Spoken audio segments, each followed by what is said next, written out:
So this is going to be a sort of different video, mostly because someone requested that I do it, so I'm going to give it a shot. What's going on, folks? Ted from Nerd Immersion here, and we are just going to go and do the survey. All right, a survey came out for the Unearthed Arcana Feats that just came out, which I was a big fan of, but someone suggested maybe going through the survey as I fill it out and show off how I do it and just, talk about it. I've expressed my opinion that these feats that these surveys are important because Wizards of the Coast takes that feedback into account when they go to adjust subclasses or features to make sure if they're going to show up in future books or not at all. So why don't we jump over to the Wizards of the Coast website, and you can see here's this survey for Unearthed Arcana Feats. So I'm going to click on it and we'll fill it out together. Oops, that was the actual Unearthed Arcana. Here's the survey. So this is the kind of format that you'll see. Would you like to rate the material presented in Feats? Yes. What was the first edition of D&D that you played? It was between me, it was 3rd and 3.5. I'm just gonna call it 3.5. Here we go. I wonder what would happen if I said no to rating it, if it would just like end the survey. Okay, so I'm gonna pull up the Unearthed Arcana as well, and we're gonna kind of do a split screen, because it's saying, oops, I wanted to do a split screen. There we go. So how satisfied were you with the Artificer Initiate feat? Oh, well, this has got some errors in it already. How satisfied are you with the Unearthed Arcana Initiate feat as presented in the article? And it says chef. Okay, I was slightly satisfied with Artificer Initiate, and then it says comments on the feat as presented in the article, and I'll say it's good, but with Artificer only being in Eberron rising from the last war,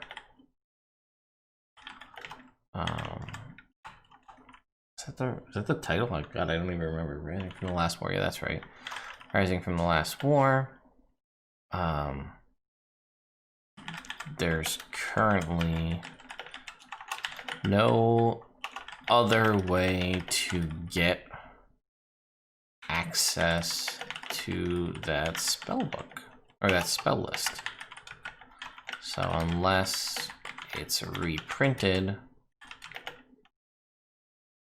this feat seems useless.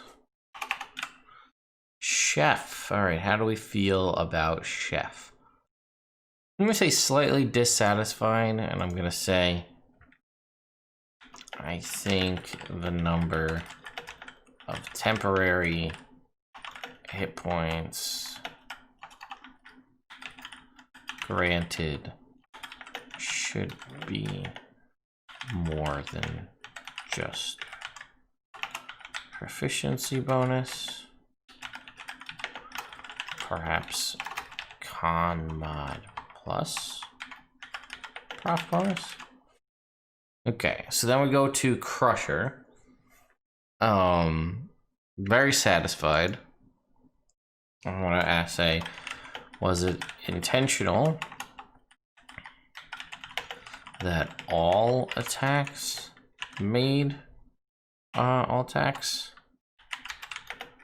are made with advantage, or was it supposed to be just your attacks are made with advantage? Because it did seem a little overpowered. If you hit somebody with a crit, then everybody makes attacks with advantage. I thought it was supposed to be like you're damaging them, so you deal. This works for you. Eldritch Adept. Satisfied. I think that if the prerequisite is something you can easily obtain, i.e. the Eldritch Blast cantrip, you shouldn't have to be a warlock to gain access to that invocation. So my thought process behind this is, I said it in the video, and I thought about editing and cutting it out afterwards, but I don't think it was worth it. That, you know, oh, this would be cool because like a bard or somebody else could gain access to Agonizing Blast. And many of you told me in the comments, and rightfully so, the way it reads is, if the invocation has a prerequisite, you can choose that invocation only if you're a warlock and you meet the prerequisite. Well, I get that for things that say like you need to have warlock level 3 or you need to have a pact feature. That makes sense to me. But like Agonizing Blast has the prerequisite, the Eldritch Blast cantrip. You can gain the Eldritch Blast cantrip through other means, whether it's through the Magic Initiate feat, the Spell Sniper feat, maybe through a Bard's Magical Secrets. So those are all options of ways you could get it. So in theory, you'd meet the prerequisite, but because the way it's worded, it has one, therefore you need to be a warlock, and I think that that's kind of silly. All right, Fey Touched. I'd say I'm very satisfied with Fey Touch. I don't really actually have anything to add to the Fey Touch conversation. I think it's pretty good. Fighting Initiate. I'll say I'm satisfied.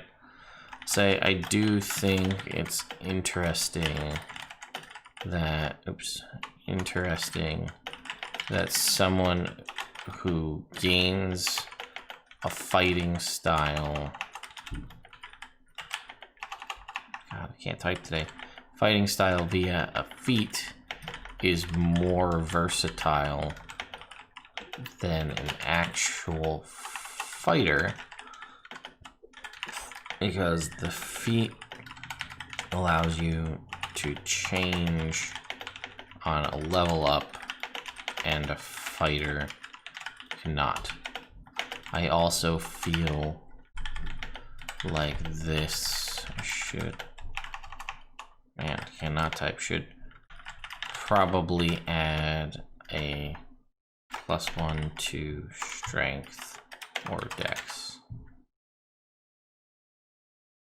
Oops. I do feel like that. I feel like it's a little on the weaker side. Gunner. Very satisfying. If nothing else, made folks aware of the existence of firearms in the DMG. Okay. Metamagic Adept.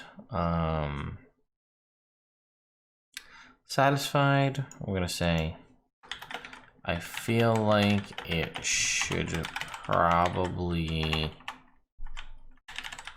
be 3 sorcery points,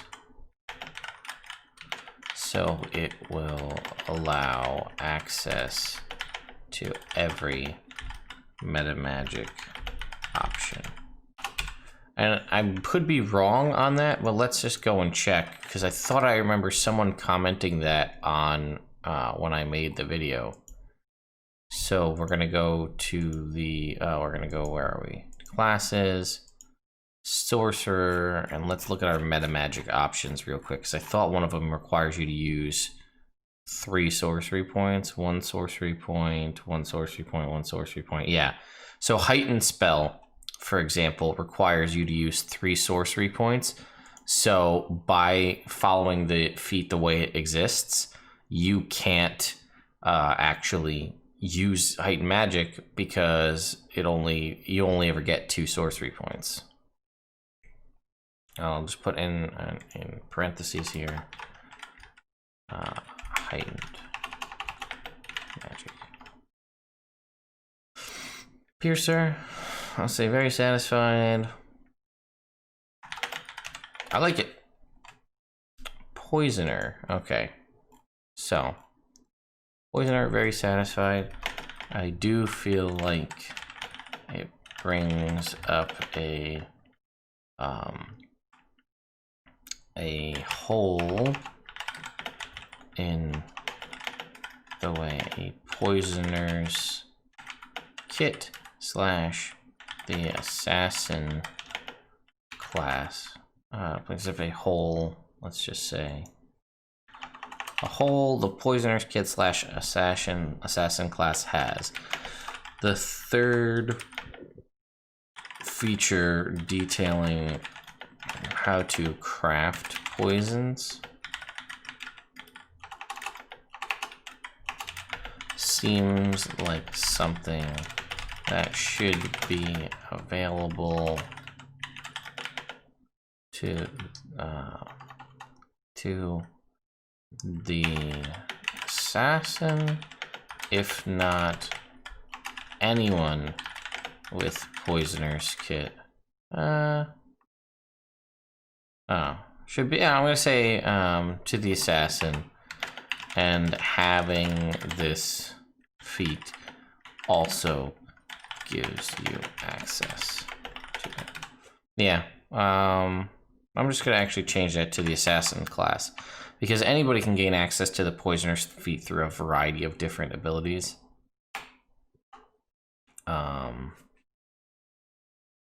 A lot of people had issue with the fact that, like, you have a feat and it allows you to overcome someone's natural resistance to poison. I'm not so hung up on like the lore definitions behind something. Like, it doesn't have to make sense in lore for me to like what it is. Practice expert.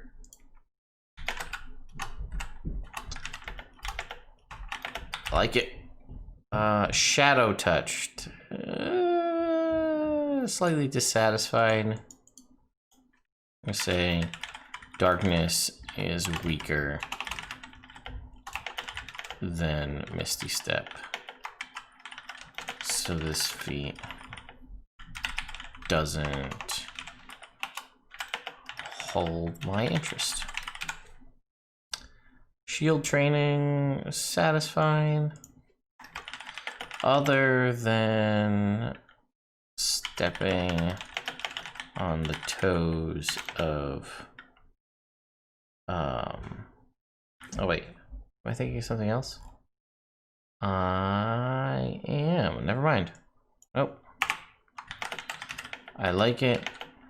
It's just a bummer that it seems less useful to those who already have shield proficiencies.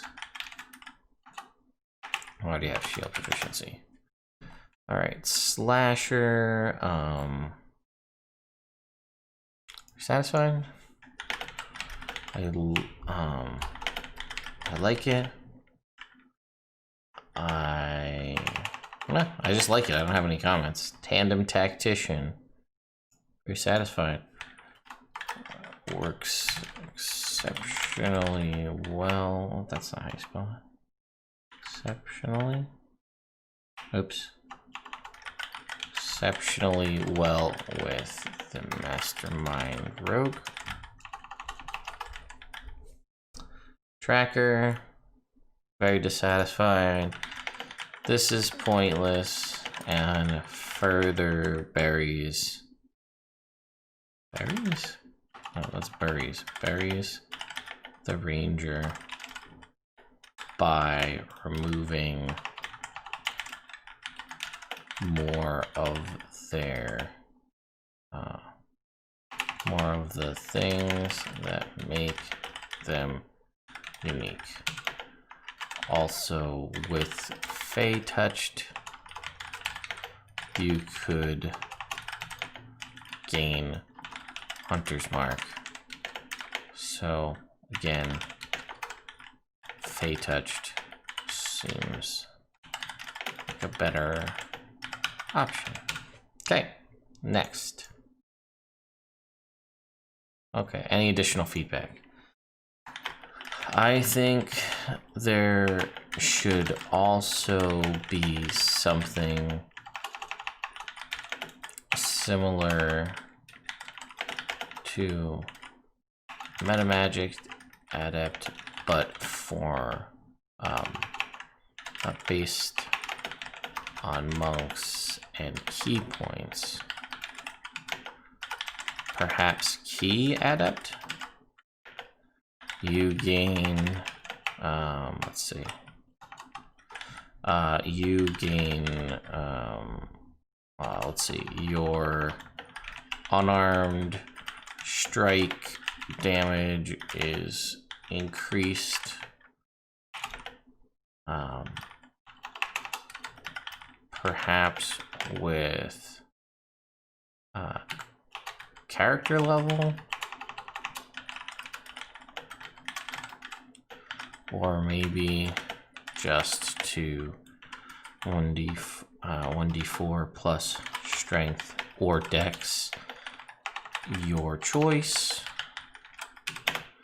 You would also gain 2, maybe 3 key points. Could also use these to do the following monk abilities. So I would give you just the ones that are tied to key points, but not tied to a subclass. So Flurry of Blows, Patient Defense, and Step of the Wind. Step of the Wind. So each one of those costs a key point. So I would give you basically the martial arts feature without this last part that lets you make the bonus action attack. So you would do a D4, and then you could choose to use either strength or dexterity with your unarmed strikes. I think that that's pretty powerful, and it gives you the ability to use key points to do one of the following, right? So you'd have 2 or 3 key points, and you could choose to immediately after you take the attack action, spend a key point to make 2 unarmed strikes as a bonus action, which is something you wouldn't normally be able to do. Use the dodge action as a bonus action on your turn, or do the disengage or dash and double your jump distance. I think that that's pretty good for a feat. I think that that's in league with Metamagic Adept or the Eldritch Adept as well. I think that kind of falls into the same area, because now we basically have, as everyone has been saying, means to remove multi-classing. We have, sorry, I think I got something in my eye there. We have something that give you basically expertise from like a rogue or a bard, and that's practice expert. We have fighting initiate, which would give you something that all the martial classes have. We have metamagic giving you the sorcerer's abilities. We have eldritch adept giving you the warlock's abilities. We have artificer initiate or artificer initiate, but that one doesn't necessarily work. Oh yeah, I'm calling them Kevin initiate. And then, yeah, Poisoner, I guess, is, like I said, we have things that are kind of not necessarily discouraging multi-classing, but removing the need for them if you have free ability score improvements / feats. So the only other thing, and I'll say, I'm not sure what it would look like, but we could also use feat to replicate some of the barbarian abilities. Whether this is rage or reckless attack, something to cover that class. Also, perhaps a bardic adept feat that gives access to bardic inspiration as a feat, similar to the martial adept feat from the PHB. This would give a bard additional uses of bardic inspiration while giving someone without it limited uses. So this would see, so our key adept feat, let's see, this would also give additional key points to a monk. So that would help with that, similar to how we get an extra invocation, extra sorcery points. I'm gonna say, I think this should be a rage, as this would give a barbarian additional uses. I know this eventually becomes useless as barbarians get unlimited range, but that's not until, what is that, level 20? Barbarians get unlimited range. So if it's level 20, then I don't think it's a bad idea, because yeah, but that's not until level 20. So the thought process here is following those concepts, right? If we're doing this, we want to have something that is going to let you dip into each subclass without actually having to do it, or sorry, into each class without actually having to do it by having feats.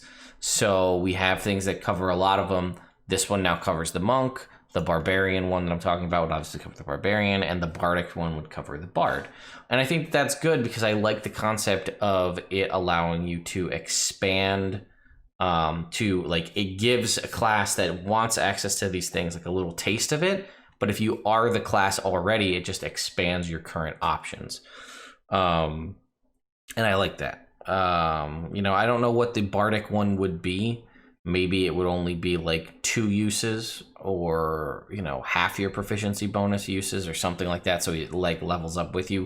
Because if you think about the martial adept feat, it gives you 2 maneuvers and I think just 1 superiority die to use it, versus you know, which is good. It's actually better if you're a battle master fighter, because it's going to add 2 maneuvers to your list, and the die is going to be, here, what is it? Yeah, 2 maneuvers of your choice and 1 superiority die, which is a d6, and it will never increase. If you have one from being a fighter, it's whatever your die type is, and it just adds to it.